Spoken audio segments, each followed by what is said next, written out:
Happy New Comic Book Day, Geeks, and welcome to issue 39 of the Script Heroes podcast. The show where we bring you comic news, book reviews, and industry blues. My name is Joseph Jasonowski, and I am the writer of Gender Hero, Cunning Carly, and the Cryptoverse.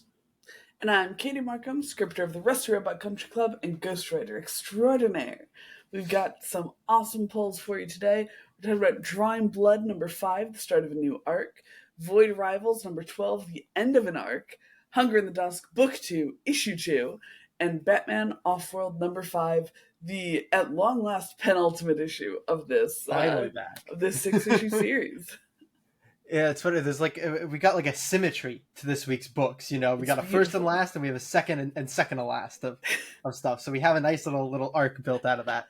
And I'm very excited to get into those. And if you enjoy listening to us talk about those polls or anything else that we do on today's episode, you can follow the pod on Twitter, Instagram, TikTok, and YouTube, all at the handle Script Heroes Pod. Or you can find me personally on all those same socials at JJAZ1111. And I'm on all socials at Katie Markham Pro. And now, let's move on to the news. He's back! Okay, Rob Liefeld doing Deadpool interiors. He's back! Oh, the Green Hornet! Green Hornet series announcement for the first time in a couple of years here, and I think longer since there's been a series, because not just a one shot for once. Dynamite has announced a new series, Green Hornet and Miss Fury crossover series, written by Alex Segura and Henry Barrios, with art by Federico Ceresa. So, who was that writer? Alex Segura? That sounds familiar. Dick Tracy, oh, right? Dick Tracy. The Dick Tracy series right now. Yeah, I was looking at these. I am not really aware with any of these creators' works. I do believe this is a brand new artist, at least in terms of like major art, major projects. And I am not really familiar with the other writers' works, but I did see Dick Tracy, and I was like, "You're reading that." So, and it's wonderful so far. Yeah. And I think that Dick Tracy and Green Hornet occupy a kind of similar energy in that kind of like pulpy detective type story. Yeah, I'm so excited because like the other thing here is one crossover with Miss Fury, and then also based on everything, it seems like this is a return to the Dynamite pulp universe, which they haven't really touched on. They've done some Green Hornet stuff that's with that version of Green Hornet, but in terms of like intertwining these pulp heroes, they haven't done it in a while. Who else do they have Masks too? So they've got like a bunch of the like public domain characters like Miss Fury, Black Bat, kind of a new kind of Zorro, sometimes not really. There's like a like imposter Zorro type, like a new Zorro, similar to what we saw in the Zorro Massiverse book, where like there was a new Zorro thing. The Shadow is like the big other one that's in there, and then kind of sometimes the Lone Ranger. And I always get the Shadow and the Spirit confused. Is the Shadow the Will Eisner one, or is that the Spirit? That's the Spirit. The Shadow is the Batman based on like original Vigilante. Yes. So the Shadow and Green Hornet are like the big two. Yeah, and then there's a spider themed one whose name I can't remember. Who's also kind of a big one, because like the Shadow, the spider themed one, and Green Hornet all look like the same character with color swaps. So like they like shoving the three of them on things. But Miss Fury is also kind of a big character. She was pretty big in the Masks issues, if I remember correctly. Been a little bit since I read Masks. But I don't think there's been a crossover since like Masks 2, if I'm not mistaken, unless the Lone Ranger crossover came after that. But the point is, it's been a while since they've really delved into this universe again. I love it. I love Green Hornet. I love the year one Green Hornet continuity in general, which this seems like I said it's going to be in that. So I am extremely excited for it to finally be coming back. You said there were 2 series? No, it's this is a series compared to a one shot. But I said yeah. Gotcha. So issue 1's the only thing that's been solicited so far, but it was solicited as an issue 1 of a series. So it seems like it will hopefully be longer. Hell yeah. But yeah, I'm very excited. I'm just jazzed about this, and I'm gonna force you to read it because I will happily read it. I went into my comic shop a couple weeks ago, and I was like, "Oh, by the way, I think I added this to my pull list, but I don't see it in my pile. Do you have it?" He hit me with what your guy does. He goes, "Oh, right. I forget. I kind of put all of the indie number ones into your pile, just whether you ask for it or not." So it's just a good bet. It's just a good bet that I'll get the indie number one. The Dynamite is normally pretty out of my purview, so this is an exciting move over for me. They're one of the little holes in my pull list. So do we know what this series is going to be about? Just that it's a crossover between the two of them, pretty much. That's all we've gotten so far. So yeah, we'll see. But we have more news for this week. Oh boy. He's back! Oh my god, is it Rob Liefeld doing Deadpool interiors? No. Rob Liefeld, by the way, just an aside here. Rob Liefeld is claiming that he is now done with Marvel as a whole. Like, he's not even doing like covers for the new, I think, Cable anniversary book that they asked him to do covers for. So we'll see if that actually holds. But that's where he's at now. Good for him. Like we said last time we checked in, he's doing all the Whatnot sales and stuff was it Whatnot where he was like putting out new books. Yep. I was like, you know what? Go off, Rob. You've been through enough. But who I'm talking about is Giant Robot Hellboy. He's back? He's back. I was like, how? What is this nonsense? So Dark Horse is launching Giant Robot Hellboy Returns, a 3-issue miniseries by Mike Mignola and Duncan Fegredo. Is Duncan Fegredo the guy who did the art for? I believe so. I think I'm doing a quick fact check. Yeah, I didn't look that up because I'm not good at my job. Let's see. Did he do Giant Robot Hellboy? Yeah, Duncan Fegredo. Yes. Yes. Yeah. I mean, I'm trying to remember what the didn't Giant Robot Hellboy like blow up at the end? Oh yeah. Yep. Okay. We have a blurb. You want the blurb? We actually have a blurb this time. If you want, there's nothing I want more than a blurb. Blurb me, man. Hellboy's robot counterpart is back, but he's not alone. Scientists comb the deep sea for any sign of Giant Robot Hellboy after his disappearance, but find more than they bargained for when an interdimensional portal threatens to pull them in or let monsters of unknown origin out. It's getting even crazier. Oh my god. I mean, one, you gotta wonder, how are they gonna get Hellboy again? Because they needed him to operate it, right? Yeah. They did. But it looks like it says they're combing the deep sea for any sign of it. So my guess is it's gonna end up that it went through the portal and fucked up shit, and now they're coming. I don't know. That's the vibe I get from this blurb, but I'm very excited. I'm so here for this. Giant Robot Hellboy, stupid and delightful, amazing. And then weirdly deep. We love Giant Robot Hellboy. So I'm definitely here for more of it. Oh yeah, this is coming March 2025. By the way, so issue 1 is March 2025. A little bit away, but what's that? 6 months away, I think. About I guess it's not actually that far. No, but still so far away, so rude. It's great, one of the earlier was that early on the I feel like that was early on the podcast that we covered that. So it'll be fun to bring that back around. It'll be deeply fun. Yeah, I'm very excited. I'm so excited for more Giant Robot Hellboy. Stupid. I love it. She's back! Oh my god. I'm just gonna keep doing this. Oh no, I can't do Rob. I don't know why I committed to this bit so hard. Okay, who else could be back? We're reading Hunger the Dust today. G. Willow Wilson's Poison Ivy extended again? No. Is that not an ongoing at this point? Is that still on an issue limit? Ended. That's so funny. Oh, I think it actually ended. Yeah. Okay. All right. If memory serves. Yeah. No, what I am talking about is Heartpiercer. So hell yeah. Rich Douek tweeted out, I want to say, so 2 days ago now, that him and Gavin Smith are talking about what's next for Heartpiercer, and they are cooking up some new designs, apparently. Okay, that is thrilling because, as we discussed, the designs in Heartpiercer were so much of what gave it that just incredible, Oh yeah, badass energy. So, the fact that there are creatures yet to be seen is I'm so so exciting because we see little previews of the other kind of big bads. We have that Harpy woman. We have the actual big bad. Uh, it's I love that we're getting more universe lore built out from that. So stoked.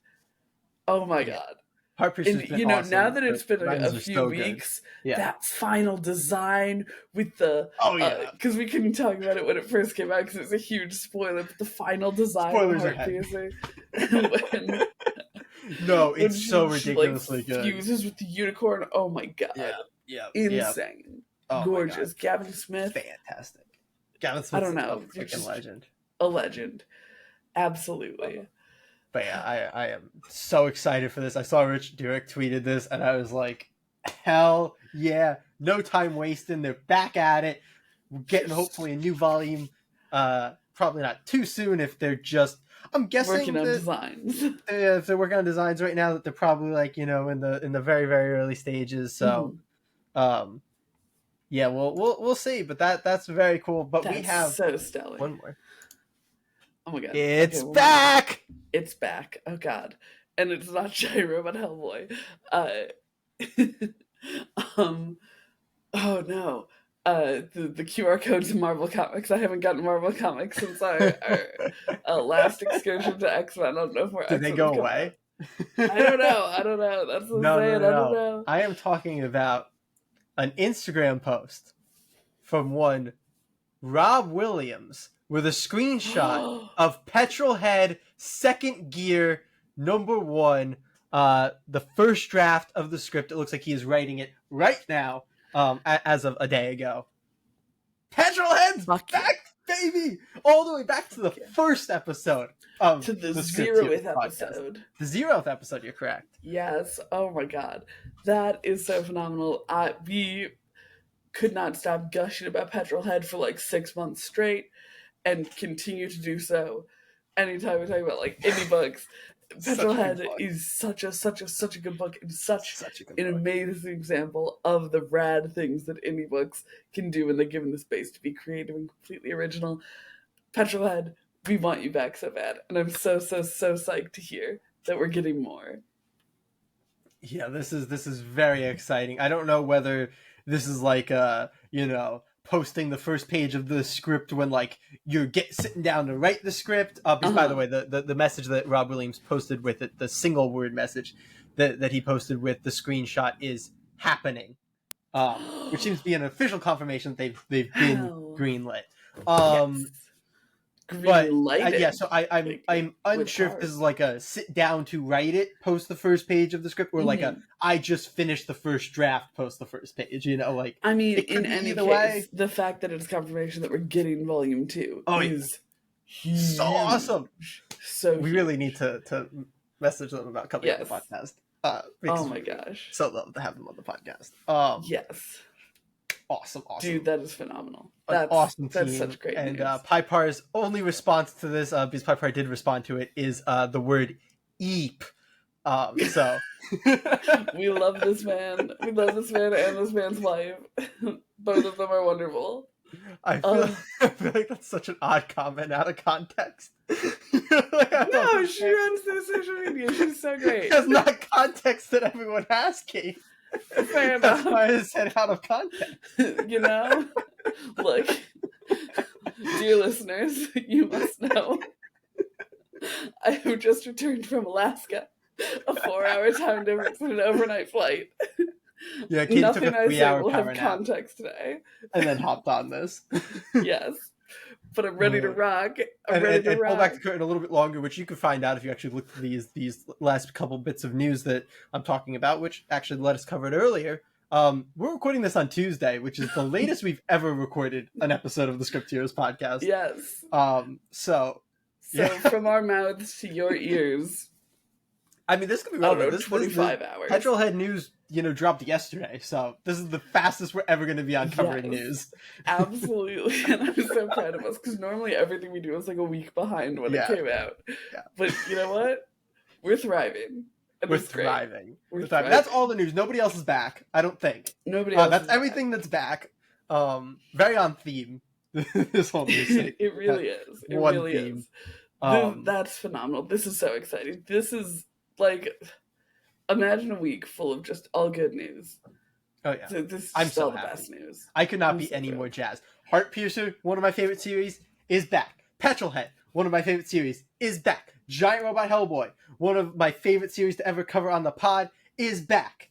And finally, Green Hornet, one of my all-time favorite comic book characters, is finally coming back. Oh, it's a great week. Hell yeah. This is, listing it out like that, this is such a Joseph Tailored week. That's beautiful. It is. I'm so happy for you. Want to continue our Joseph-themed week in the poll list direct? I like that you pull up Drawing Blood, but there's also Void Rivals. So like, but it wasn't on the top of my stack. Fair enough. But yes, let's continue our He's Back week with the polls. All right, geeks, welcome to the poll list rec, where we run through our books for the week and each assign one of them the coveted poll list rec. What we think was the best book for the week, what you should pick up. The definition of the poll list rec, a little nebulous, a little subject to change. And you know what? That's a beautiful thing to me. We have 4 stellar books this week. We have The Hunger of the Dusk, Book 2, Issue 2. We have Batman Offworld, number 5, Drawing Blood, number 5, and Void Rivals, number 12. But of course, that's not all that we picked up this week. Jaybird, what else was on your poll list? We have, I think this is issue 3, right? Yeah, Cult of the Lamb, issue 3. We talked about the first issue of this a little while back. We have new number 1 from Massive, the new Popeye series. I don't know if you'd seen this, but I have not. Yeah, I heard good things about it in terms of like reviews and stuff. I went to the comic book store like a day late this week, and I saw like a couple people posting who had picked it up day 1 that it was cool, and I was like, I'll grab it. Why not? Still picking up Green Arrow, despite the fact that we're waiting until post Absolute Power to start talking about it on the podcast again. So this is Green Arrow 15. We have the end of the TMNT anthology series, TMNT Black, White, and Green, issue number 4. Bummer. Yeah, I really was wishing that was going to be an ongoing. It was not. Oh no! It's now on the floor. It's now ongoing on the floor. We have Saturday Morning Adventures, issue 16.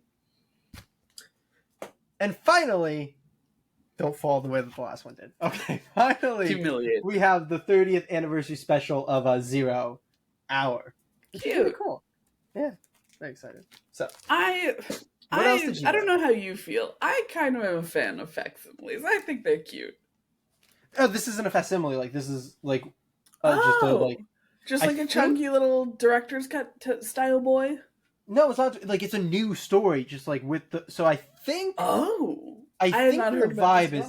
I've heard speculation. Like, it's so Ron Mars is back on it. Dan Jurgens is back on it. Like a bunch of the people from like who were working doing 0 Hour, and I think the vibe is this is a world where Parallax Hal won. And so, like, Kyle and Wally and, all your 90s DC heroes have to, like, you get a new story with them, essentially, if things have progressed, like, on that track. So I think kind of a similar vibe to the Robin Lives book, where it's just like, hey, let's jump back into DC history. I don't know if that's 100% true. I know it's, like, a new story with those heroes in, like, I think an alternate time. But I've heard people say things that it's along the lines of, like, if Parallax Hal won. I don't know if that's 100% true, but that seems to be the vibe. And I'm excited for that because it sounds interesting. Well, if it's good enough that you pick up issue 2, is there an issue 2? I don't think it's an issue 2. It's just a one-shot? Special issue. It's just a little chunky. Well, maybe we'll just check in with you next week. See what the vibe on it was. Yeah, we'll see what the vibe is. And What did you pick up though? Well, I'm gonna listen, but I'm gonna move out of frame as I pick up this that's issue. so fair. As you It's on pick the up floor. your fallen comics that you don't Yeah. care about. Well, I It haven't was been just to the one. It comic was book just shop. this. Just this. You're so mad that it's not an ongoing. So It mad slid it's off the final top of the issue. pile when I put it down, and just like you At know, the perils of being a king on top of the yeah. pile, the farthest to fall. Let's see. I'm gonna be grabbing Gotham City Sirens #4, Green Arrow 15, Universal Monsters Frankenstein #1. I'm very excited about that. Is that And the Skybound? Skybound's doing the Universal Monsters, aren't they? yes, yeah, Okay, that's cool. it is. It is cool. And then William Newberry #4, which we also talked about the first issue of That's a true. few months back. But let's jump into our polls for the week. You don't What want to talk about the order do order? you? I was gonna recover. I was gonna recover. I'm Look, sorry. you called it out. I'm sorry. I Oh apologize. no, It's all my everything's fault. falling apart. All right. Well, Jay, do you have any thoughts on the order you'd like to read these? I know we have some start of arcs and some I end of want arcs. to. Oh, I don't know what I want to do. Oh, he's actually. pondering so hard. I don't know what I want to do. Should Actually. I I feel like I just feel choose so an order? similarly about like all our things this week. Let's end with Hunger in the Dusk because let's do that. Okay. Sure. Which then means Batman Offworld will go before that, and then let's just open with Drawing Blood, and then we'll go Void Rivals and a Batman Offworld. We'll keep the space like link there. You described that so confusingly, but I trust that you know the order that you said. I know the order. So Jay, why don't you give us our little segue into our first poll? Our first poll is going to be Drawing Blood #5. Drawing Blood #5. Books and Beastly in Hollywood. A beleaguered cartoonist hero goes to Los Angeles to visit the set of the gritty adaptation of his most famous creation, and chaos ensues. The second arc kicks off with a magical mystery tour through show business and Books' own heartbreaking past. The writers here are, of course, Kevin Eastman and David Avallone. Kevin Eastman of, TMNT fame, and David Avallone of Betty Page and Elvira. The artists are Kevin Eastman, you know him, you love him, Ben Bishop of The Last Ronin and The Far Side of the Moon, Troy Little of Rick and Morty and Cult of the Lamb. The colorist is Brittany Peer, and the letter is Taylor Esposito. Jay, issue 5 starts off the stuff that you haven't read yet. It does. New material for the first time. Yeah. What a world. But it does include the preview that the preview that you keep thinking is going to be in whatever the next issue is, with Michael Bay standing snorting a bunch of cocaine. Yeah, yep. We were waiting for that, and it makes sense that it was in this issue because this would be probably the issue that they were working on when they were, talking about the book, and Kevin Eastman probably just screwed it up a little bit and thought it was in the already published material when it was not. So, yeah, this was fun. I love Drawing Blood. It's great to finally get something new out of it, which technically has been kickstarted, but had not been delivered. What I have been able to find out is like a week ago, I believe they sent all of the Kickstarter people an early digital copy of issue 5, and their plan is to send out digital copies about I think like 2 weeks before each issue drops, because I think volume 2 is actually like just a collected volume, if I'm not mistaken, in the Kickstarter. So they're not going to be delivering the physicals until the whole thing has been. It's very like what Coins of Judas did, Yeah. But with 4 issues instead of just 2. Yeah, and Cult of the Lamb too, actually. If you want to talk about that book, that's another one. So anyway, content-wise, Kickstarter to the side. Content-wise, new arc. Things are heating up for books in terms of I guess the mob doesn't really heat up here. It does a little bit, but now the FBI is involved too, and that's really where that's the big the one. heat's being turned up. And then in addition to that, we get books dealing with his ex-wife or ex-girlfriend. Is it ex-wife? I think it's ex-wife. Yeah, ex-wife. His ex-wife, who is starring in a porn parody of the Ragdolls, and he's kind of got to deal with that. which is rough. It's a rough problem to have when your ex-wife's starring in a porn parody of, your former property that now the director wants you to, stop. So, tough situation. But yeah, Tough this is really situation. an interesting issue because it turns up a lot.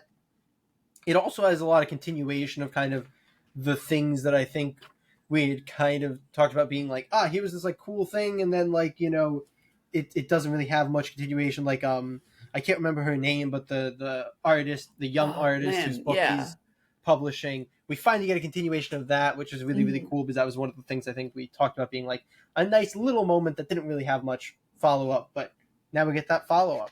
But yeah, overall I think like this is an issue that does a little bit less than most of the other issues. Like it has a lot that it's kind of, I guess it jumps around more is actually like Mhm. the way to say it. Like it's kind of books going to each of his various plot threads instead of like really pushing forward in And any one of them. instead of a lot of the plot threads intercepting each other, which I think is one Yes, of the really exciting things about the first volume. I agree. But yeah, that's very true. Instead, we get like this new thing that's the porn parody, and that takes a Mhm. lot of the attention. We do get another ragdoll hallucination though on the plane, which Yes. is always After Beastly fantastic. insists on bringing a bunch of pills to the airport. Gotta What love an Beast. icon. I What a man. look, you know I love Beastly. And I know. you know that that makes me sad because we know what happens to Beastly because it's the first issue. Ugh, Yeah, we got another boy. 8 issues to go, so We got another 8 issues with my boy, what is it, Nigel. uh, Aggressively British. Nigel Beastly. Bosman, I think. I love him so much. Yeah, this is a really fun issue. I think that it has a really exciting ending, which I'm not gonna jump it too much does. into. Yeah, that has me super excited to see what's happening next issue. But this was kind of, kind of an arc starter. Like it's not a series Yeah, starter, so it doesn't have the same kind of like gunshot beginning that the actual series did.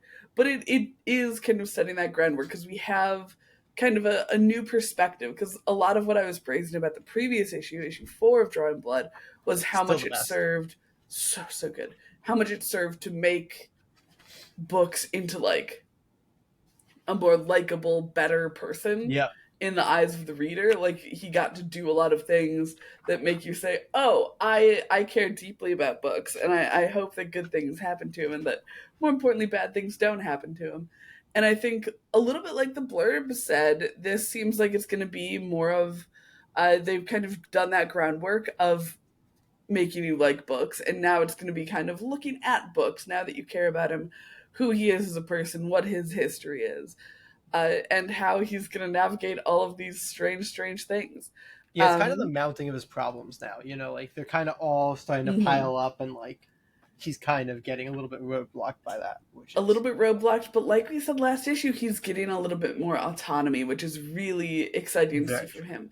So instead of being the kind of like, I don't know, walking through 4-lane traffic story that we had before, it's a little bit more books navigating through things as opposed to just Yeah, being tossed around in the wind, which I'm super excited to see. But I think that just as like a small aside, I think that that's a really cool, noticeable shift to have for your book. Like that's such a little kind of thing, like a little way to change the way that the story feels, but to keep that consistent is, I think, just really a masterclass in having a new arc that is a continuation of what you've built upon. And that was like a really, really absolutely. awesome thing to pick up on and be like, oh, look at that. Look at that. We're not just like keep it on. This is a new arc and that matters. So I'm super, Absolutely. super hyped for this. I agree. It was a very solid issue. Like you said, I think there's less intersecting of like the different worlds, Mm-hmm. which for a first issue of an arc is fine, but it kind of is one of the things that I think was the strongest Yeah, about kind of what came before. But yeah, there's interesting stuff. The FBI adds a very interesting wrinkle to like the it Lithuanian does. side, which I think was said was my least favorite side before, but I Mm-hmm. actually like where that's going quite a bit in this issue. Oh, So yeah. yeah. Yeah, Anyway, but going from one of Jay's favorite creators to another of Jay's favorite creators, it's Void Rivals time with Robert Kirkman. let's do it. Void Rivals number 12. After what they've endured in the wasteland, are Derek and Solila now destined to walk separate paths? Where Solila goes now, Derek cannot follow. Or can he? What will Springer's final fate be? And what are the Quintessas planning now? This is from writer Robert Kirkman of Invincible, The Walking Dead, and Oblivion Song, artist Lorenzo De Felici of Oblivion Song and Chroma. The colorist is Patricio Del Pecci, and the letterer is the great Russ Wooten. Katie, you've been very up and down on Void Rivals. I think, especially this arc. I think the first arc we were both jazzed about. Yeah. I've been pretty jazzed in this arc. You've been a little up and down, or at least I'll say a little tentative, maybe, on some of the You, I think, very accurately called me out last issue, where I kept making it seem like I was up and down, but it was just that I was down for like the first issue and a half, and then I was up. Yeah, that's right. And I kept being like, I don't know, this arc. And it's just full bullshit, because since the first issue, I have been super enthused. And I'm glad that your own credit. I think it was issue 2 actually that you had a problem with. So okay, fair enough. Yeah. So a little bit longer, but at this point, like 4 issues ago. Exactly. So this time I will call myself out and say I have enjoyed Void Rivals so much, and this is a continuation of that enjoyment. So much of that is because of Lorenzo De Felici's art. His ability. This issue reminded me a bit of, I don't remember if it was the last issue of the first arc or the second to last, the one where Derek was in the prison. Yeah, and he's changed it. We talked about just how that was like some of the greatest pages I think I've ever seen in a comic book. And I think this is one that had similar time to kind of sit with very dark layouts and kind of really linger on things, because Void Rivals is mostly a pretty pulse-pounding book. For the most part, it's a lot of high energy, high action, and this is another one of those issues where they were able to like really. I don't know if it's dweeby to say, or if the fact that we're on a comic book podcast makes that already the case, but it really makes the emotion of the page itself, not even like the art, but like the way that the page feels in front of you. I'm trying to remember what. Ain't No Grave is another one where I feel like it does such a good job with making not only panel layouts, but page layouts feel so like intentional and emotionally driven. And that's just so gorgeous to see, and just always the case with Void Rivals. A lot of the times the emotion they're conveying is, holy shit, that's badass. But this is another one of those ones, specifically at the start of the issue. I'm totally blanking on his name. No arm, no leg.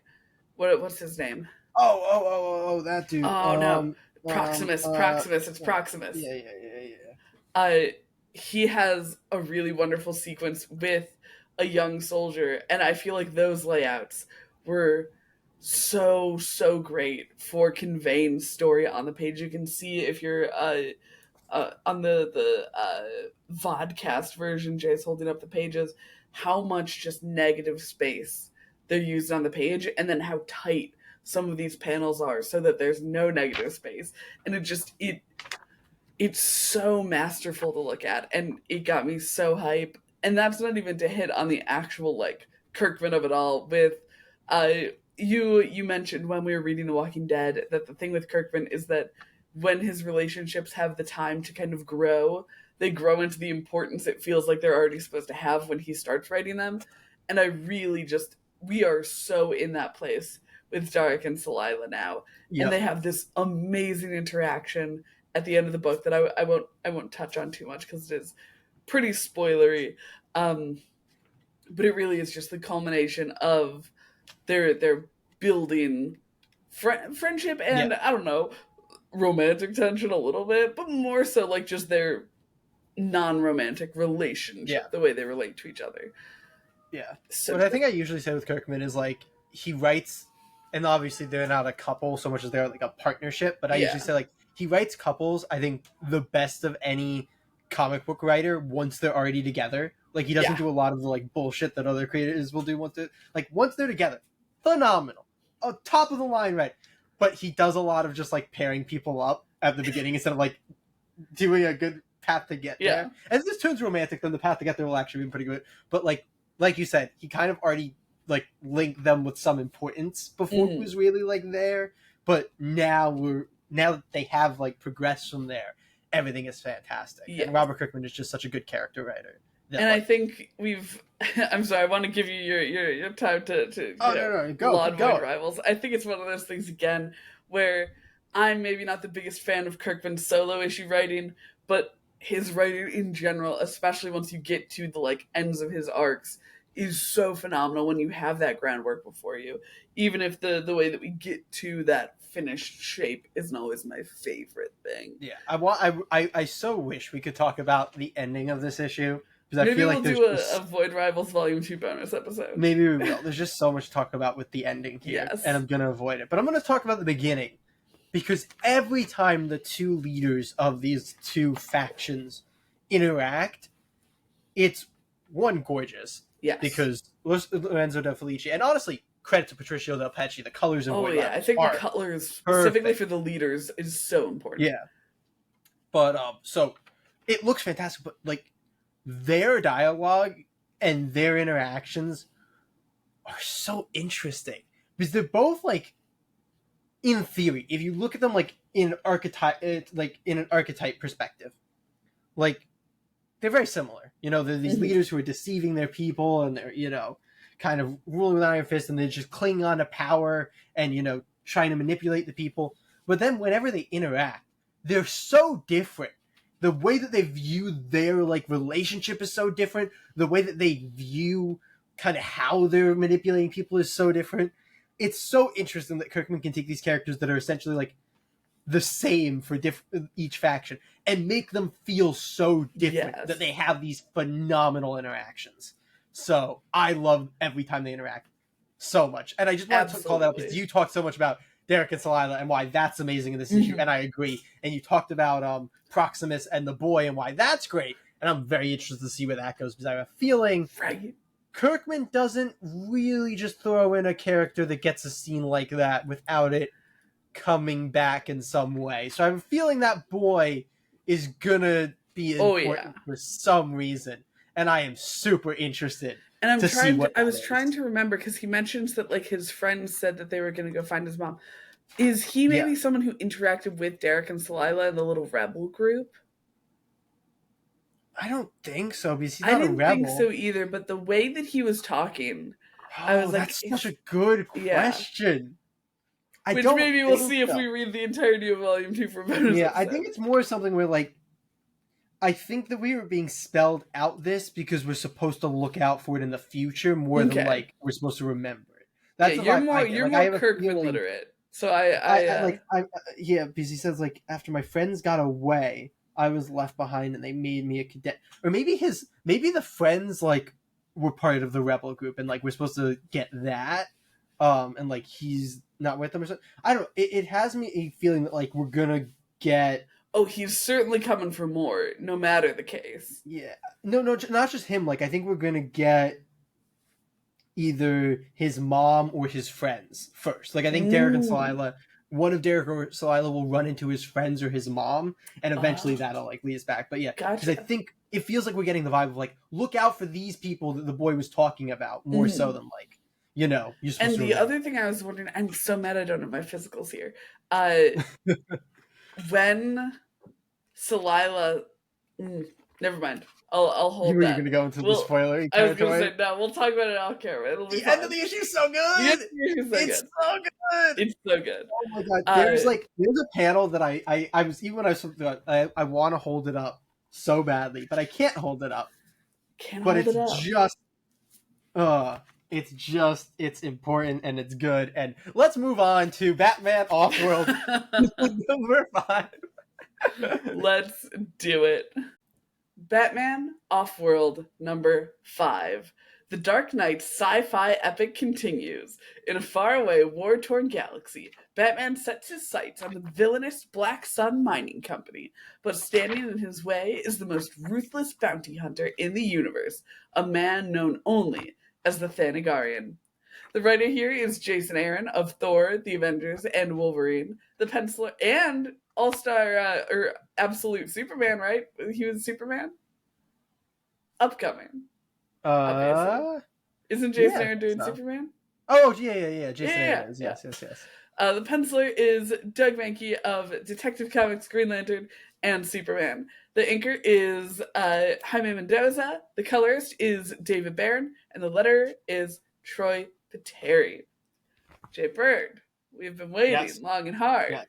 Because Batman Offworld has the most unpredictable release schedule in the world. Or the Offworld. It feels like Jason Aaron just got, like, so caught up in, I'm guessing, TMNT and Absolute Superman that, like, this is just disappeared from the priority list. Which is a bummer because it's so good and so fun. It's so good. And I don't know if you asked yourself this question when I read it, but I asked myself this question when I read it because it's so perfect if it wasn't intentional. Was this opening added in after the delays as like a wink, wink, nudge, nudge, like, yes, remember what's going on? Because it feels so perfect for it, where it's like, here's Batman on the street. Oh, no, wait, he's actually in space. Don't you remember? You fools. What were you, punched by the Thanagarian, you dumbass? So it was just such a perfect opening. I love that so much. I also love the Thanagarian so much. His design's so cool. Like, especially after... Yeah, I think that's fine. After he, like, loses his wings. Yeah, I think that's... So badass. That's pretty early in the issue. It's pretty early in the issue. So badass. Oh, yeah. No, that whole fight is really cool. It's Jason Aaron, like, I think we've talked about this, and I think this is another issue. I think it was issue 2 that we talked about it, and we're like, there were the moments where Jason Aaron goes a little bit too far in, like, his I'm gonna make this, like, the most badass dialogue ever. And I love it most of the time, but sometimes it goes too far as to, like, the tooth came back up and I bit down on it to, pop my jaw back into the place. Like, I was into it so much before that because so much of it made sense. It was like, tooth loose. Okay, it got knocked into my nose. That can happen. I've seen that happen to fighters and stuff. Like, it makes sense. There's a thin layer of skin there. Great. Disgusting, but great. Makes sense. Broken orbital. Makes sense. Jaw broken. All makes sense. Swallows the tooth. Makes sense. Comes back to, like, regurgitate to bite down to, relocate his jaw. I'm sorry, what? What the fuck are you talking about? The thing that really got me with that is that, as someone who's not particularly knowledgeable about broken bones and the such, I wouldn't have batted an eye if he, on one page, said he had a dislocated jaw, and on the next page, spoke to Punchbot. But, like, it was clear that he's like, oh no, he has a dislocated jaw, which is why he's been silent and ignoring Punchbot. So now I must relocate his jaw somehow. It's like, Jason, you didn't have to do this. Because, so, like, there's just, the way that it was drawn to is, like, there's just, like, a spurt of blood in between his layers of teeth, and I'm like, how does that happen from biting down on a tooth? Like, I know the artist was probably like, I have no fucking clue how to illustrate this. Like, I feel for you, Doug Mahnke. I don't know how you're supposed to illustrate that, but the way you did is just so funny to me. It's so funny. And like you said, he normally tempers himself so well. Yeah. But every once in a while, there's just something that's a little silly. Yeah. It's a thing, like, I understand why he's, like, arguably, like, the most famous Thor writer, because a lot of the shit would fit so in line with Thor. Yeah. Oh yeah. But sometimes with Batman, it just gets so fucking funny. But overall, putting that aside, overall, this was a really fucking fun issue with a fantastic fight to set up. This is, like, I love this kind of pacing from, like, especially a penultimate issue like this. Like, we're gonna open with a long, bombastic fight scene that's epic, gives you what you want, to feel like you got your money's worth. And then we're going to backload it with all the setup for the next issue to essentially do the same thing. Yes. And I don't know if I can say a goddamn word about it, but I'm just going to say everything with Ione in this issue is phenomenal. You cannot say a goddamn word about it. But it's so good. So good. It's so good. She's so cool. And the last thing I'll say is I also have to say the goddamn Warbot. Punchbot is now the goddamn Warbot. Ooh, Punchbot punches back. But the last thing I have to say is, like, I love, because I don't know if I was as behind up until this point, because I thought the Thanagarian was built up so well to be such a, like, cool villain, and then you had like the Black Suns in the background. I was like, I don't know if I'm as interested in him taking on them as the Thanagarians.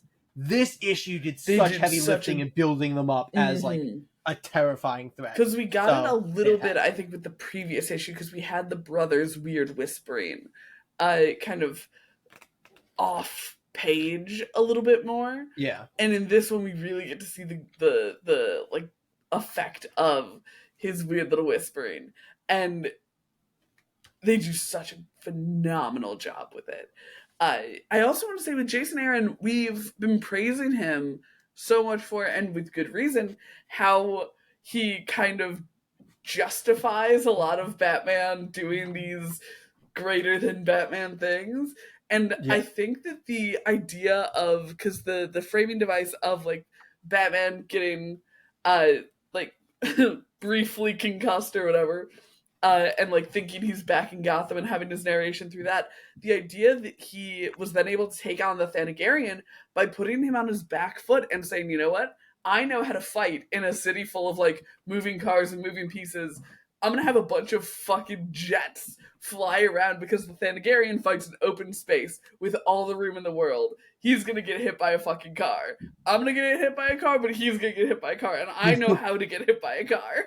And I thought that was just another one of those moments where Jason Aaron does a really, really good job of justifying why Batman can do the things that he's doing in this book.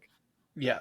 I think we talked a lot about like the idea of Bat God and how like this book did a lot to like essentially explain why that's the case, and by putting him up against characters that we don't know made us not care that it was the case. This issue goes a step further and like makes Batman himself question if he's like wrong, if he's incorrect about his ability to actually just beat any threat, and if he is just being stupid, being out here and like deciding to just take on alien threats.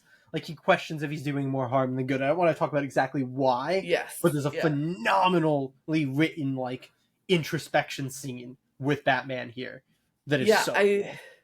I think that we've at least alluded to it, if not said it. This is one of my favorite like Batman character study books out there. Oh yeah. It's so good and such a good modern take on Batman. Which is funny because it's like a kind of year zero Batman setup. I think it's year 2 is year 2 or something. Which is funny. Like, so many things go to year 2 now. I feel like they're supposed to go to the there's all the year 1 books. We'll set this early, but not at the beginning. Year 2. There we go.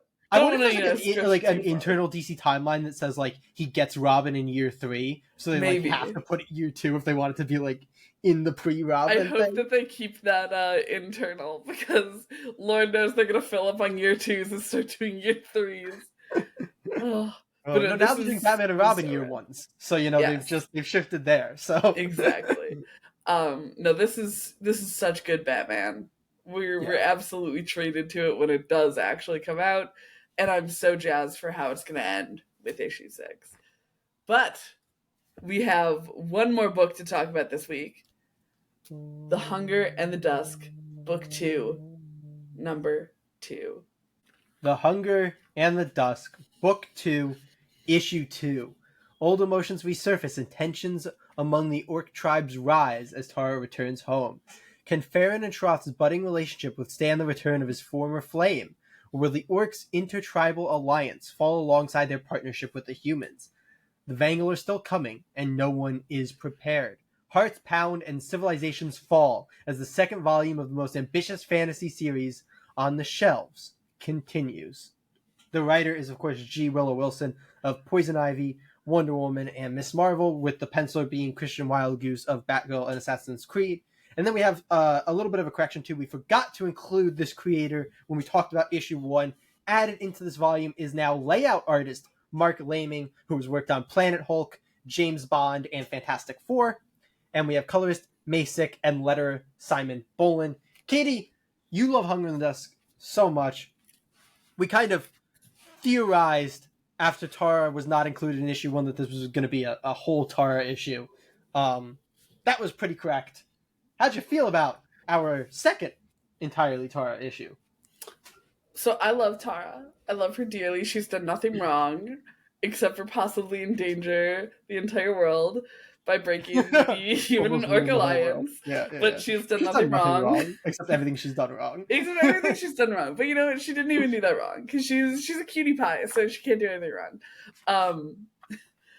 I love The Hunger in the Dusk so much. Chris Wildgoose, you absolute legend. All of your art is so phenomenal. The expressiveness of your characters is gorgeous. Your style is so distinct. You are amazing. Jules is just the coolest person on the planet. All of her rad dialogue, her rad world building, it's all so cool. I am a little bummed that we're sitting in our split party territory right now. Because if we dial it back to volume 1 of The Hunger in the Dusk, or I'm sorry, book 1, my gripes kept being, you're taking us away from the last men standing and Tara to go talk about these orcs. They're cool and all, but I really like Tara and the last man standing.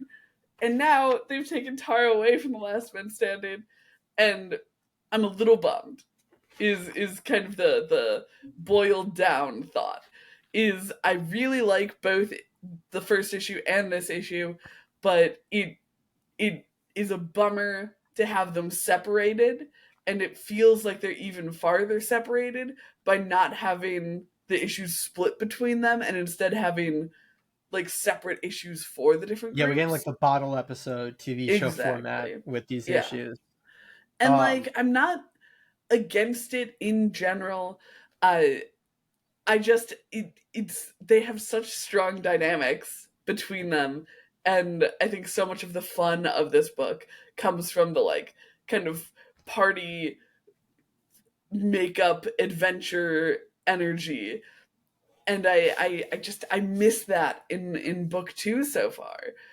So I'm really hoping that they meet up, because we know that Cal he like went after Tara at the end of the previous issue. So hopefully they reconvene, and hopefully the last man standing reconvene as well. Because the orcs are so cool. They are so cool. I love them so much. They're so badass. But I like the party better. I'm interested to see how you feel, because I was under the vibe of like, they'll be back together in issue 3. I'm starting to think they might not be back together until the end of this book. This might be a whole volume of split. And where I'm at is not quite where you're at.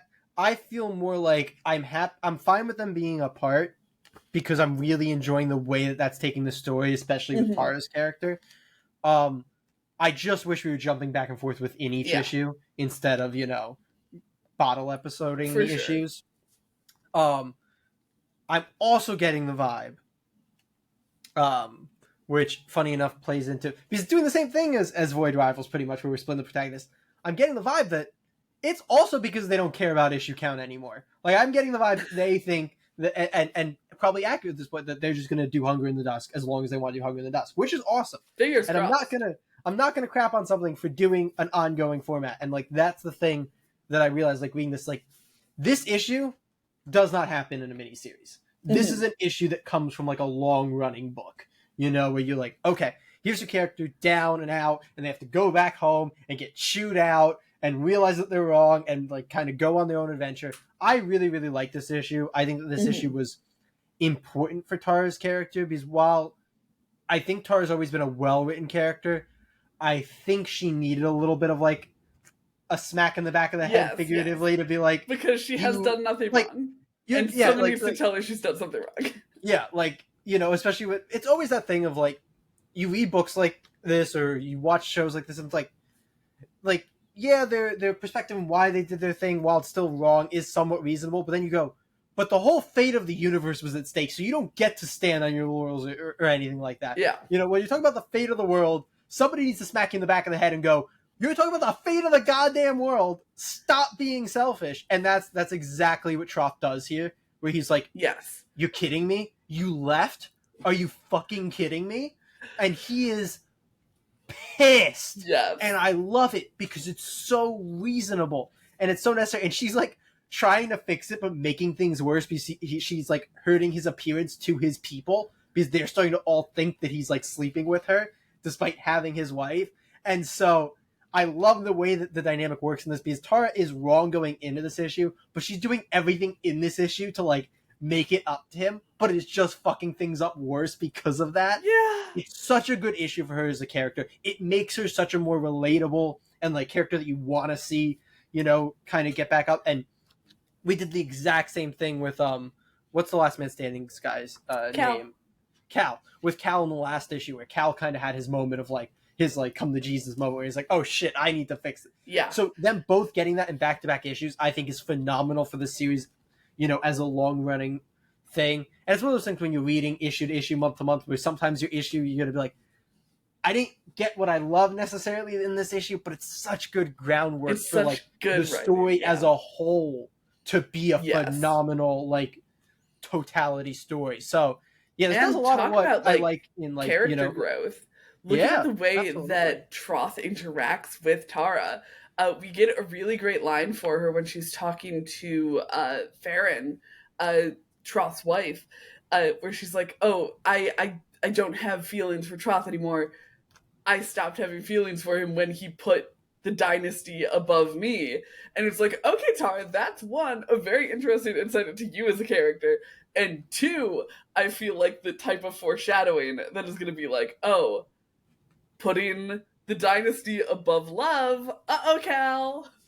Uh-oh, buddy. I'm interested to see. I think at some point, if they really are like in this for the long haul now, you know, because I'm guessing they had like their vibe of like if they couldn't go for the long haul, which I'm guessing would have been ending the book when like they defeat the Vanguard. I have a feeling we might keep going past that now. We might get that moment of like, what do the humans and the orcs do now that they don't have the Vanguard like as the thing to keep them together? And I think that that's when that could play into like, does she put the Orc Dynasty above her love for Cal? So yeah, I love it. I think that this is such a good like piecemeal, and it's so much of like we talked about Void Rivals. Why I love Robert Kirkman's writing and why I love Void Rivals and those kinds of books is like they're really working to tell a greater story. They're not you know as focused on like this 6-issue story needs to be like a perfect 6-issue story. It's like let's build so that the characters do logical things, and we're going to do what makes the most sense for the characters to tell the best long-term beginning, middle, end story. I love that. It's my favorite thing in comics, which is why I really, really like this issue. Phenomenal. Well, I think that we have chatted enough about our 4 pulls for the week, which means it's time for the pull list rec itself. Yep. I have not made my decision yet. Have you? I was waiting to see how the conversations went to like see if it would spur me. I think that it has swayed me in a way, but we will see. Okay. I think I know what I'm going to go with, but I had no idea coming in. Do you want to go first then while I mull? Yeah, I'm just going to quickly... Yeah, this is where I'm at. All right, I've chosen mine as well. Okay. So we're locked in. So my official pull list rec of the week. It's going to be The Hunger in the Dusk, Book 2. Issue number 2. For all the reasons that I just said, why it's so good, why the storytelling in this is so good. This is a great issue. I really, really enjoy this, and I think this is a must-read series right now in comics, like just in general. So I recommend this. Read this. I think that is an incredibly valid pull list rec. It was very hard to choose this week. These were 4 super, super strong issues. Very true. I think I'm giving my pull list rec to Batman Offworld, though. I think that... I was thinking about it. in my heart of hearts, I often forget my roots until they like reach up out of the ground and grab me. But I'm such a Batman girly at heart. And when you have such good Batman, and not that like recent Batman hasn't been good Batman, but it's like this is what makes Batman so cool, you know? And I think that Jason Aaron really just understood the assignment. And honestly, the fact that it has the sporadic release, I think makes it even a little more delicious. Because it's like, a little treat. I'm giving my pull list rec to Batman Offworld number 5. All right. So pick up Batman Offworld, pick up Hunger in the Dusk, pick up the rest of the books this week if you thought they sounded interesting as well. Because we liked them. We'll cover what we're going to be covering next week at the end of the episode. But first up, Katie? Where are we headed? It's time for the Creator Corner. All right. Here we are in the creator corner, woot woot, where we sit back, relax, talk about comics, talk about writing, all that good stuff.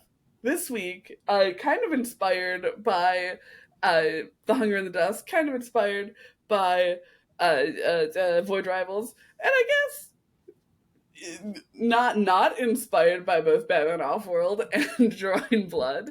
We're going to talk about writing romance in your comics. Now, I'm not really talking about writing like romance comics, you know, where the kind of like the Archies of it all, where it's very slice of life romance is the plot.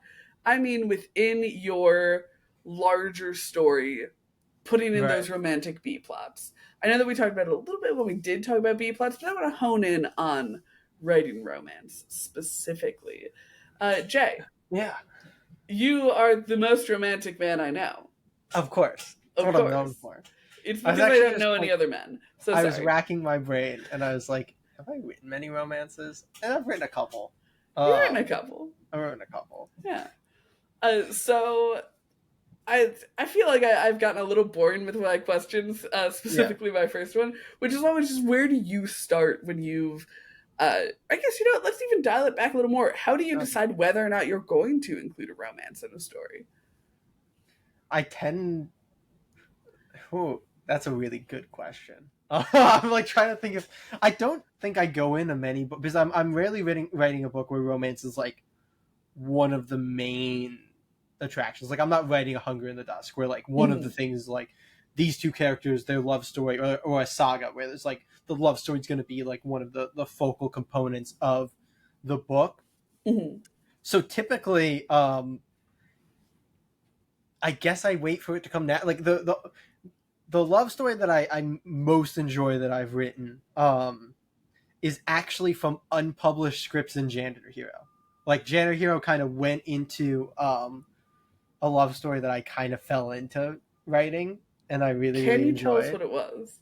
Yeah, so it was between a character named Mandy and I think Ken was the name of one of the main trio, the smart one in the main trio. With all the love of my heart, he's so bad at names. And a character named Mandy. And it was kind of one of those like it was you know like your Catwoman Black Cat type romance with the hero with like a, you know, anti-villain type character who starts as like a full-on villain.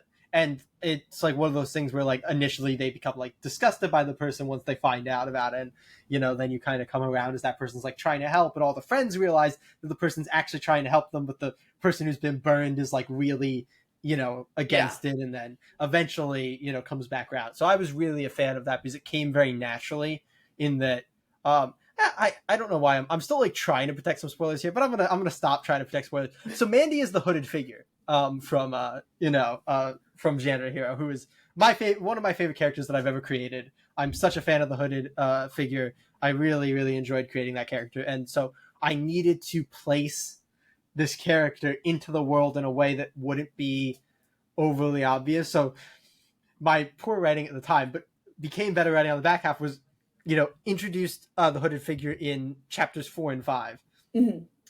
And so I just introduced like 6 to 7 female characters over the next 3 chapters of the book. So there were way more options. We're just gonna put all these out. But I did it in a very logical way. We went into like, there were like tryouts for like a big like team for the school. So a bunch of characters got introduced through that, including Mandy and several other female characters that kind of were prime suspects. And that's kind of how I built that out. But anyway, so as I was just figuring out like, how do I place this character in a way that's going to be interesting and where the reveal will actually matter, I was like, okay, let's make Ken like, she's going to be kind of like a dickish cheerleader type, you know, like a female jock type, and we'll make most of them kind of put off by her, but Ken's kind of a little bit intrigued, and then we'll go from there. And eventually it just fell into like now I'm writing the romance that's actually kind of decent, and they have good chemistry. But it feels weird to say characters have good chemistry, but you'll find certain personalities. Yeah, you'll find that certain personalities have good chemistry. I mean, from a writing perspective, obviously, characters have good chemistry from like a reading perspective. We talked about it when writing dialogue. I'm like, I let my dialogue write itself. Yeah, like if they have good chemistry, like, oh, the way that these characters talk and like it feels really good. And so I felt that I was like, oh, this is actually really good. So I'm still going to do the reveal and the betrayal and all that stuff, but like maybe I'll come back around to it in an interesting way. And I started building that. So yeah, I guess this is my super long-winded way of saying that, like, I kind of fall naturally into relationships. Like, I try to just write the book, and when I see two characters at a point in which I think it makes sense that they would like enter into a relationship, I do that. I don't usually set out with like, I need to write a love story into this, and I don't usually write much, that being one of the exceptions, like drama relationships that are gonna be like, will they, won't they, and then they come together, and then, you know, I'm gonna constantly write whoever the protagonist is, the, you know, in the relationship, to fuck shit up and have to be forgiven at the end of the, you know, issue by the other character, so that I can create drama. So yeah, I think romance is a very interesting thing to write, and I think it's a completely different role, whether it's going to be, and again, like you said, it doesn't have to be the Hunger in the Dusk where it's like a romance centric book, but like, I'm going to blank on a comic book in which romance is very important. I don't know. So I mean, even like Batman, like they had the whole wedding arc going on. Yeah, like Batman, or I'll give an example here, so you don't have to read specific comic books, like something like Avatar: The Last Airbender, where like it's not central to the plot, but it's very, very important to the main characters. You know, like doing something like that falls more in the category of doing a love story than doing like romance in stories. So the point that I'm making is, I rarely approach a book where I'm going to be like, here are my protagonists, and this is going to be one of the major things going throughout the story, because I think it's damn hard to do in a way that isn't just ridiculously frustrating for readers. But I think that frustration is sometimes the point, because it keeps people reading. Yeah. So that's a long way of saying I do it when it comes up naturally, and I don't have an example where I've done it as like a featured thing. So I'm going to throw it back to you here, Katie, and see if you can tell me how you decide when that should be, you know, a featured part of your comic. Well, first I want to say that I don't think that, you know, that you're wrong about it coming up naturally. I think that that's, depending on the story that I'm writing, one of the ways that it does come up for me. I am someone who will more naturally on my own say like, oh, these two characters, maybe we'll start laying some breadcrumbs for them, because I think they'd be cute together. So my thing is more so driven by my little heart, where I'm like, yeah, because I think one of the driving motivators for me when putting together a romance in a book is, I feel like romance is one of those really nifty shortcuts for like a kind of happily ever after ending. Like, yeah, you know, even if they're, you know, not fighting the entire book to get together. So, you know, if say in your book they're already together the whole time, you can still use that happily ever after of, oh, now they like don't have to be at war anymore and can be together and be happy. And I think that that's a really satisfying way to give that kind of yada yada yada for your book, where it's like, yes, and the story continues and our hero is rewarded for their heroics. I'm also a fan of throwing in a little bad romance. We love like a bit of a messy thing. I think that it, similarly to how it can be a shortcut for happily ever after, it can be such a good shortcut for, oh, you fucked up. So like a sense of, in sort of a black cat Catwoman way of like, oh, you are compromising your morals to be with this person. Like that's gonna say something about your character and maybe where they're at, and how that romance pans out can get to a happily ever after, or it can get to a like, I have changed my ways. I am back. I am no longer corrupted. yeah. And one thing that I'm writing right now, which has been very exciting, because I don't normally do kind of, I don't know, smuttier things, but I was like, oh, I feel like in this story that I was writing, I was like, okay, this like kind of rad cowboy character who's like a bounty hunter is like, oh, she knows something about this character, and like the reader doesn't know something, and then it's like a really good kind of gray area for me to be like, oh, they sleep together, saucy, and then, you know, there's a big turn after that, and it's like, oh, I feel like that just says something really good and really gritty about a character, because I think romance is one of those things that people feel very viscerally. So if someone does something wrong or right in a romance style situation, you can really say something quickly.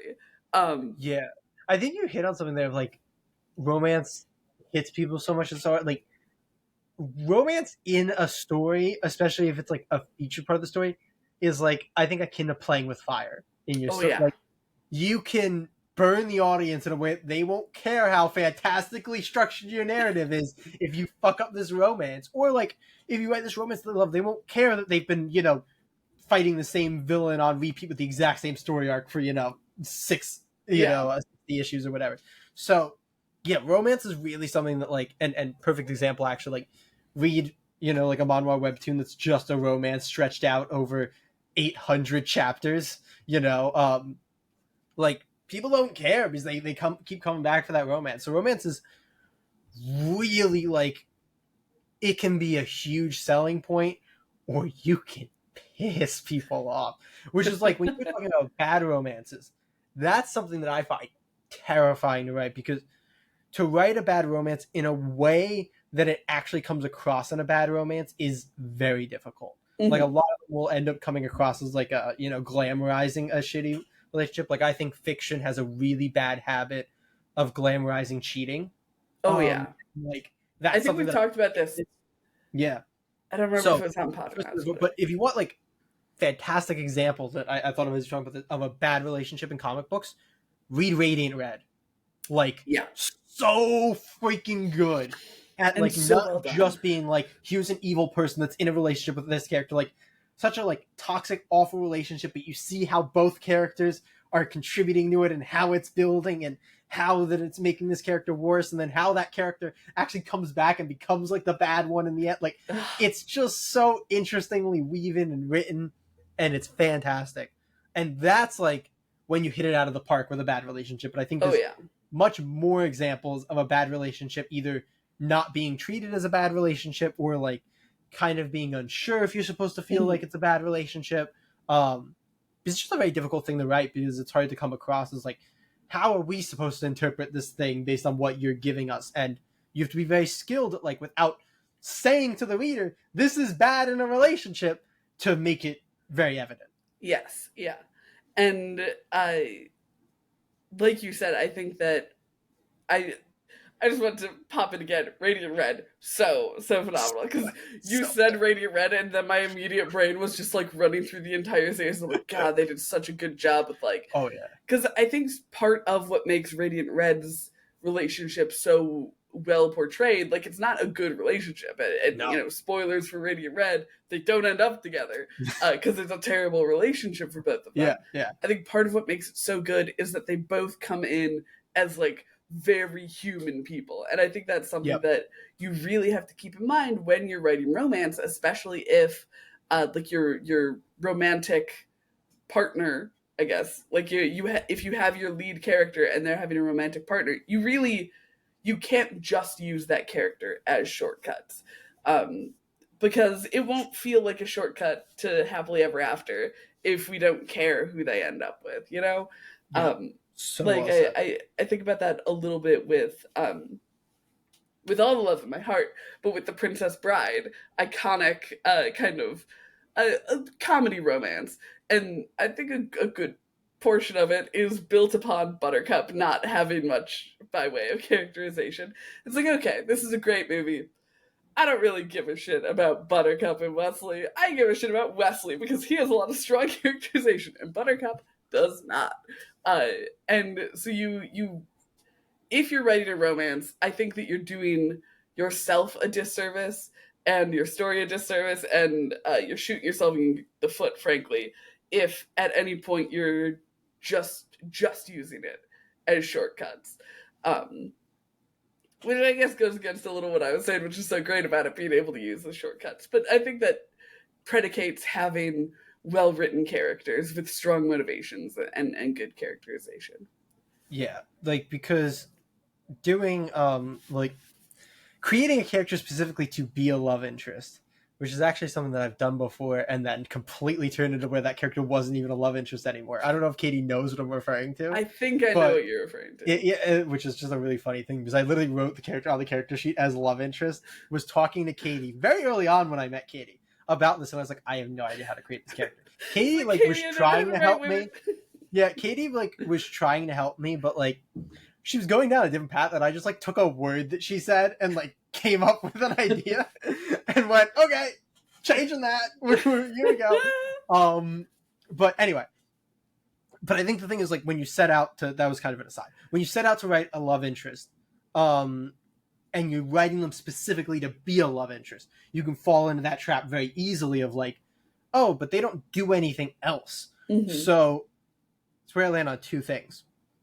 One, either you need to give them another purpose, kind of like what I was talking about with Mandy in Gender Hero, just in the reverse, where I went, okay, here's Mandy's purpose to be this villain, anti-villain, and then I gave her the secondary purpose of love interest, so she had multiple things going on, and she wasn't just a reveal. It's the same thing inverted, where it's you introduce them as a love interest, you can give them something, whether it's an anti-villain or whatever, you can give them another purpose in the story, so they have multiple things going on and multiple ways that they impact the plot, because otherwise, like you said, it's just gonna be do I even care that they end up you might care, because here's what I feel like I don't know if I'd say I don't care that Wesley ends up with her. I more don't care that she ends up with Wesley, if that makes sense. Yes, that does make sense. From the perspective, it's yes, I'm so glad that Wesley finally got what he was, working toward. But you want them to feel it on both ends. You want them to feel I'm so glad these people got together, more so than I'm so glad this person got somebody.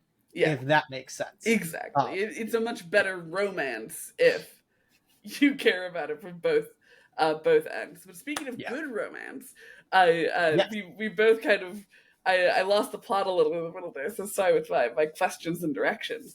But when writing an established couple, I feel like this is somewhere something we've talked about with Kirkman, where I was going to say Robert Kirkman. Yeah, Robert Kirkman does it so well. And like you were saying, you don't want them to be constantly fighting and breaking up, and the whole arc of them being just their romance. How do you think you can approach an already established couple, or a couple that kind of their romantic plot finishes, they've become a couple? Yeah, the first thing I'll tell you, read The Walking Dead, pay attention to Glenn and Maggie, or watch The Walking Dead show and pay attention to Glenn and Maggie, which is even better there. Glenn and Maggie in The Walking Dead TV show, once they're together, might be my favorite written all already together couple in fiction. It's so ridiculously good. They never get dumb drama, but they figure out such interesting ways to make the relationship interesting. And then Andrea and Rick from the Walking Dead comics as well. Fantastic once they're together. So there's a couple things to kind of look at that I think are just so well done for characters that are already together. But I think the way that you have to approach it is find... Why do I feel like we've talked about this? I feel like I'm about to say something that I've already said exactly on the podcast, and I don't know why. But hit me with it. Instead of finding a problem within them for them to have to deal with, find a problem that they have to deal with together. And that can still be in relation to the relationship. It could be a parental figure that they have to deal with. How do you deal with the parent not approving of the typical lower class, dating upper class? How do they deal with the parents, and then maybe getting cut off, and how do they deal now with not having money, or how do they deal with, I'll give you the Glenn and Maggie example, how do they deal with being split up in the apocalypse when you have no idea if the other one's alive? And what you get is phenomenal writing of both of them doing everything in their power to get back to each other.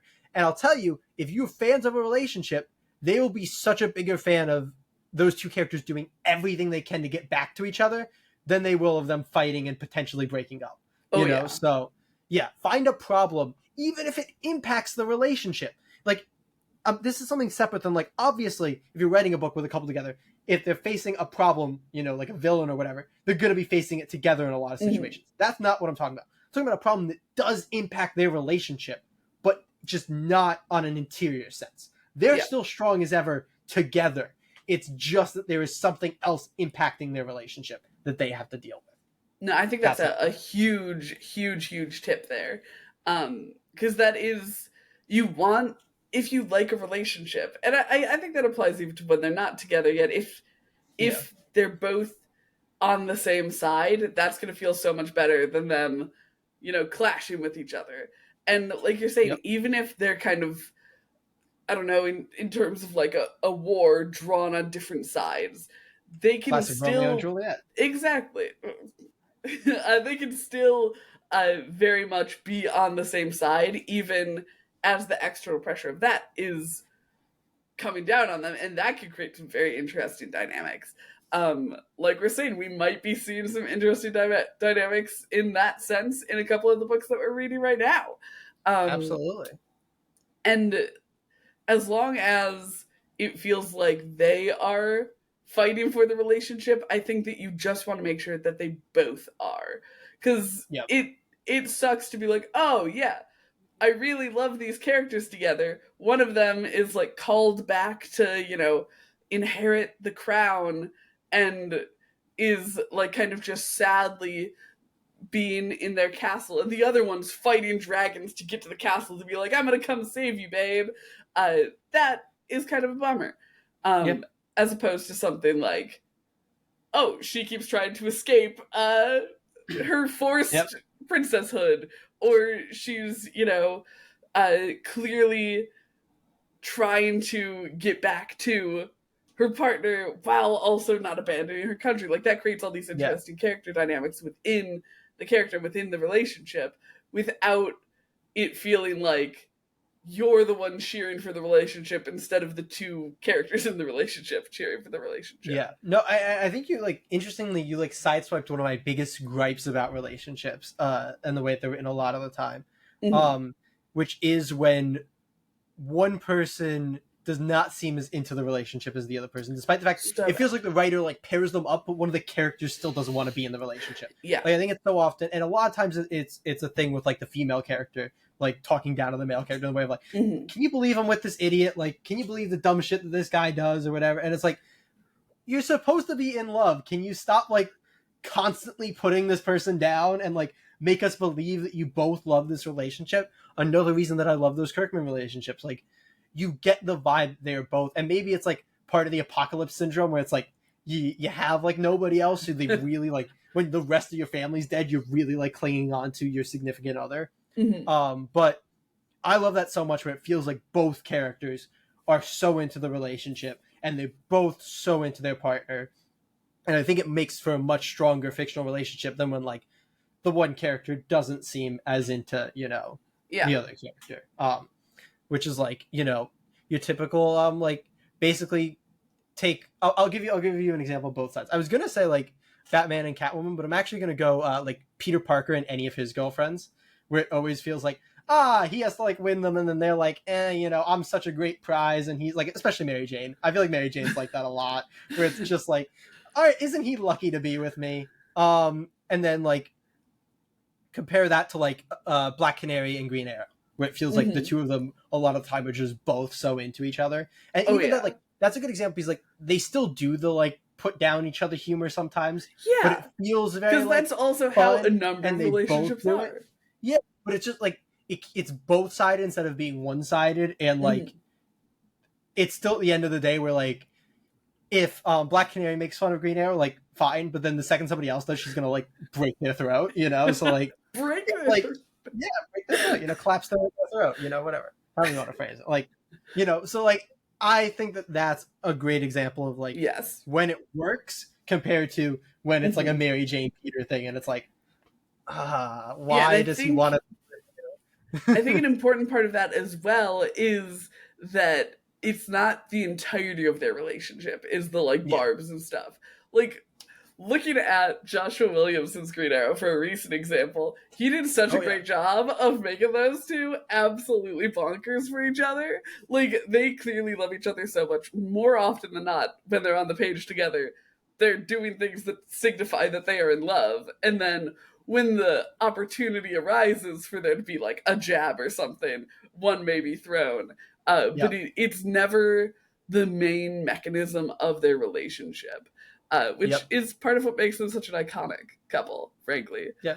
No, you put it so well. Like the difference in like making it a feature versus like the entirety is such an important differentiator. Yeah. Like if you're wondering why, like sometimes you'll read it and you'll be like, oh, why does this one feel bad? But like I know what happens all the time in this relationship that feels great. And that's the reason where like one, it's in a sea of Joshua Williamson great written relationships, and in the other, it's just the only thing you get. Yeah. So yeah, I think that was really well said, Katie. Oh, thank you. As the final question on writing romance, kind of, yes, because we've been pretty positive romance here, but there is very much, especially in the building of a relationship, kind of I'm going to say a marked interest in relationships that are a little bit messier.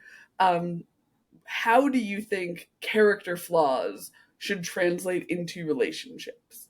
And I suppose to unbury my own lead here, do you think there's a big enough place for relationship flaws that those should be center stage? I think so, but so here's my big thing. Don't have your character do something unforgivable in the relationship if you want them to be forgiven. Like that, I think that's the biggest point of it. There is always room for relationship flaws. There's always room for somebody doing something wrong. And there's always room for a character doing something unforgivably wrong in a relationship. Yeah. You just can't have them do that in the relationship that you want to be like your end game. You know? Again, I talk about fiction kind of glamorizes cheating. Once your character cheats, if you want that to be seen as a good relationship, they cannot get back together. Like, that's done. That relationship is done. It's over. It's bye-bye. Put it in the bin. You can't do that if you want them to be forgiven. Because I know that they love to go like, well, it's human, and humans cheat. People cheat. They do. They very often do not end up with the person who they, cheated on. Like, just understand that there's lines. Like, oh, maybe he lied about, where he was going because he didn't want her to, worry about what he was doing. Like the hero, he's like, he lied to her about where he was going, and then he got badly hurt, and she was just lost because she thought he was somewhere, and he actually lied to her because she didn't want him going on this mission or whatever. That's a flaw. He lied. He did something a little wrong. He can work to make that up. There's a difference between that and something unforgivable. So I think that that's important of like understanding how far you're going, because I promise you, as somebody who has been in way too many message boards and things about, TV shows and comic books and stuff, I promise you, even if your character forgives them, the fans will never, ever forgive them for cheating. I promise you that. Yeah, and it's like you're saying, there are those lines, and I think that it definitely pays to be conservative with your lines, because yes, you don't want a kind of dull relationship where the only flaw is that, I don't know, someone forgot to take a turkey out of the freezer to defrost. I'm trying to think of an inane argument, but you got to keep in mind that if you want people to buy into the relationship, they are probably gonna take things very harshly. Like, you put your audience in the shoes of the character who's being wronged, and keep in mind that it's not up to you to decide how the audience feels.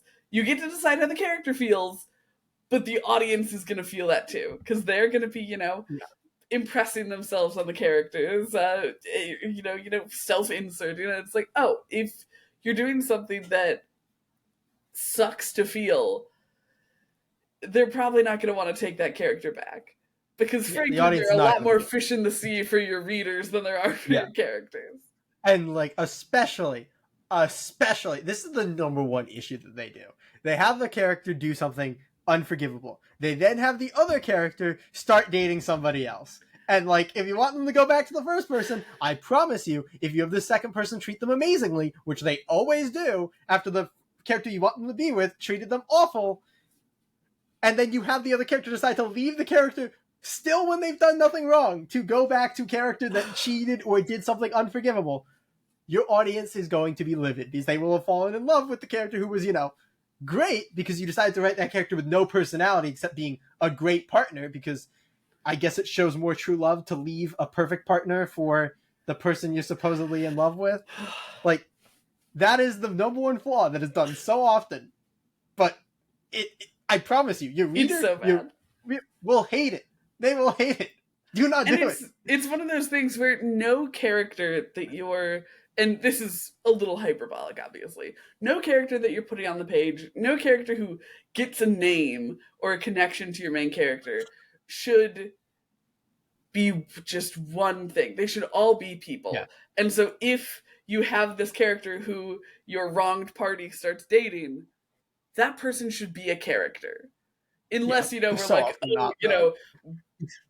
bursting in on a bad date or something, fine, whatever. The bad date is meant to get out of there. But if it's, you really shouldn't be putting characters who are just there to be a symbol of something, especially something good.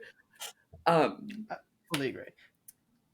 Yeah, I think that we've hit most of our points here on writing relationships. If you're interested in the saucier side of things, we actually have a creator corner from a number of weeks back. I believe it was, all the way back on episode 6. We have, we have a creator corner on writing for different age groups, and that's where we kind of hit in some stuff about like, how far do you go with sex and violence in your comics? That might be when I mentioned the relationship thing. I don't know. I definitely said that relationship thing before about like having your couple tackle problems together instead of like against each other. I don't remember you saying it, but we talk a lot. I thought it was in one of our. I'm fairly certain I've said that in a creator corner. So I believe you. If you find that, I will Venmo you $5 if somebody can find that. Like, nobody's going to, but if somebody does, like, if somebody does, I'll Venmo you $5 because I would love to know what episode that's in, and I'm not watching 38 episodes of us rambling, but you should. Now we are going to go figure out what our polls are going to be for next week. Yeah. We'll be right back with you to talk about upcoming episodes, past episodes, and everything in between. All right, gang, what a thrilling creator corner. That is going to take us to an end on this episode of the Script Heroes podcast. But keep an eye out next week. We're going to be talking about Arkham Horror, The Terror at the End of the Time, The Terror at the End of Time, number 2, Rook Exodus, number 5, which I could be wrong. Is that the end of Rook Exodus? Do you remember? It's not the end. It might be the end of the arc. The arc, yeah. Yeah. Minor Arcana, number 1, which I believe is a new... Oh, I definitely just said who the publisher was, but it's from Jeff Lemire. And it throws me out because I feel like Jeff Lemire most of the time works out of Dark Horse, but I don't think this one's Dark Horse. Okay. I think it's Boom. And that from Matt Cave, Prairie Gods, number 1. Did you say The Boy Wonder number 5? I sure didn't. I don't know how to read. The Boy Wonder number 5, which I believe is the conclusion of the Boy Wonder series. What a great outro this has been already. Look, she's jet lagged. She's sleepy. But yeah, so of course this episode, that's not all we have going on. We always have bonus episodes and way more content on the channel. Hell yeah. This past Saturday, we ranked some of the most iconic Teen Titans rosters of all time on a tier list. You guys seem to love our tier list video. Please check that out. Link in the description. It was a great video. It was a lot of fun to rank those teams and to just like read a bunch more Teen Titans comics to prep for it. Especially from a bunch of eras that I previously didn't give a shit about. Yeah. No, it was like, great. It doesn't have my favorite team? Why do I some care? Lost gems in there, man. Some lost gems. Yeah. Oh, and then next weekend. Next Saturday. Because we're going to be dropping another bonus episode for you at the first Saturday of the month, so not the Strange Saturday Super Show, but a return to our little massive verse excursion. We're jumping over to Rogue Sun, a massive verse story, which is issues 1 through 6 of the entirety of Volume 1. Yep. But if you don't want to check out either of the bonus episodes, or you don't want to click over to any of the other videos we have on the channel, which you should do, watch something else right now. Hopefully, we'll see you all next week. Comic Geeks.